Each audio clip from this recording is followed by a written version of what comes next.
గుర్రాలపాలెం, పాత కుంకం, కొత్త కుంకం, కొండ కుంకం, ఉజ్జుపేట, పైడావలస, లక్ష్మీనారాయణపురం, కందిపేట, కొత్తూరుపేట, విజయరాంపురం, గొల్లపేట, పెదకొత్తపల్లి సుమారుగా 20 పంచాయతీల వరకు ప్రజలు నిత్యం వర్షం పడిందంటే అనేక ఇబ్బందులకు గురవుతున్నారు.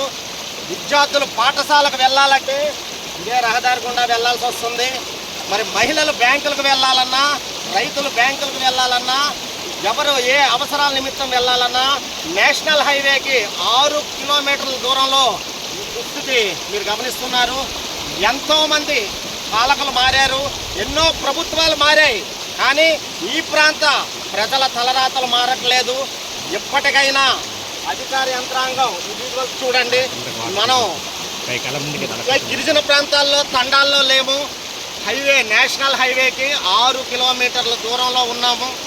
మరి అదేవిధంగా ఇటువంటి సమయంలో ఈ వర్షాకాలంలో కానివ్వండి, ఈ మారుమూల గ్రామాల్లో పాము కాటులు కానీ, ఏదైనా గర్భిణులకు అనారోగ్య సమస్యలు వచ్చినా 108 కానీ, ఆపత్ సమయంలో ఏ విధమైన వైద్య సహకారం అందించాలన్నా ఎలా అందుతుంది? ఆ ప్రాణాలను అరచేతుల్లో పెట్టుకొని బ్రతకాల్సిన పరిస్థితి ఏర్పడింది. మరి ఇప్పటికైనా అధికార యంత్రాంగం కానీ, ప్రజాప్రతినిధులు కానీ మాకు ఈ దుస్థితి నుంచి కాపాడతారని మిమ్మల్ని అందరినీ ఈ గ్రామ ప్రజలందరి తరఫున వేడుకుంటున్నాం. మాకు విముక్తి కలిగించండి, మాకు విముక్తి కలిగించండి, మా ప్రాణాలను కాపాడండి, మమ్మల్ని ఆదుకోండి. గుడికి గుడికి పక్కకి అది వెరీ గోవింద్ గారు మరొకసారి